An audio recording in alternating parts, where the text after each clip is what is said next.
আলাইকুম। আশা করছি সকলেই ভালো আছেন।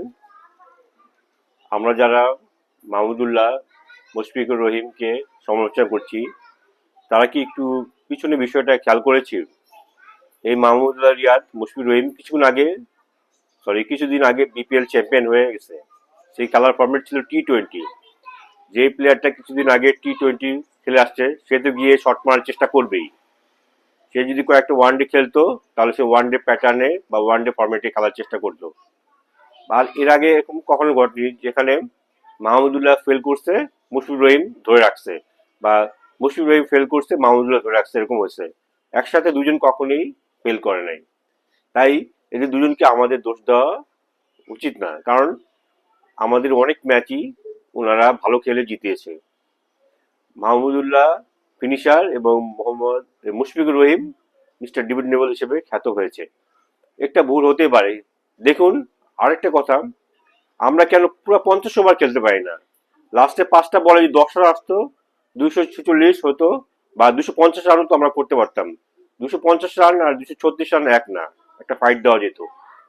এই বিষয়গুলো মাথায় রাখা উচিত। আরেকটা বিষয়, নিউজিল্যান্ডের সাথে বরাবরই সৌম্য সরকার ভালো খেলে। আপনি আগের ম্যাচে সৌম্য সরকার খারাপ করলেও তাকে বসায় দিলেন। তানজিদ তামিম প্রতি ম্যাচে 25 থেকে 30 রান করে, একটাও সেঞ্চুরি করতে পারেনি। এতগুলো সুযোগ পেয়েছে, যখন ভালো কিছু করার কথা তার কাছ থেকে, তখন সে আউট হয়ে যায়। যখন কোনো ব্যাটসম্যান 25 রান করে, তখন তো তার দেখে শুনে খেলে 50 করা উচিত, অন্তত 50 করা উচিত।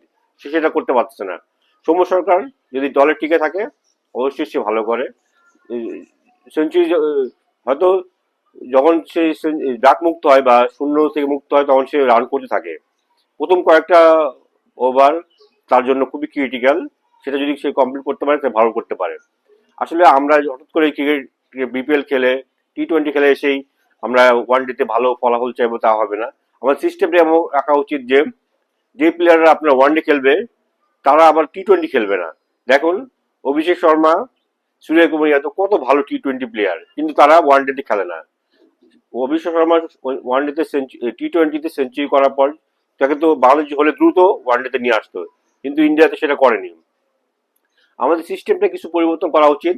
আসলে আমাদের উচিত যে, না, আমরা কিরকম করছি, আমাদের প্লেয়াররা কেমন করছে, তাদের কাছে আমাদের প্রত্যাশা কিরকম, সেটা করা উচিত।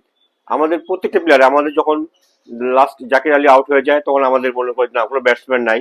তাসকিন আছে, তারপরে লাস্টে হায়দার একটা বল ব্যাটে বল করতে পারলো না। এই বিষয়গুলো, যে লাস্টের টেল এন্ডার যারা, তারা যেন কিছু রান করতে পারে, অন্তত ভালো করতে পারে। যেমন ইশাদ হোসেন 25 রান করছে, ভালো করছে, তাকেও আরেকটু ধরে রাখা উচিত যে, না, আমার পরে ব্যাটসম্যান নাই। এই বিষয়গুলো আসলে আমরা সবাই যদি একটু খেয়াল করি, ভালো করতে পারবো। আশা করছি কাউকে দোষারোপ নয়, আমরা যেন ভালোভাবে ভালো সিস্টেম অনুসরণে ভালো করি, তাহলে বড় ফরম্যাটগুলোতে, আইসিসি টুর্নামেন্টে আমরা ভালো করতে পারবো।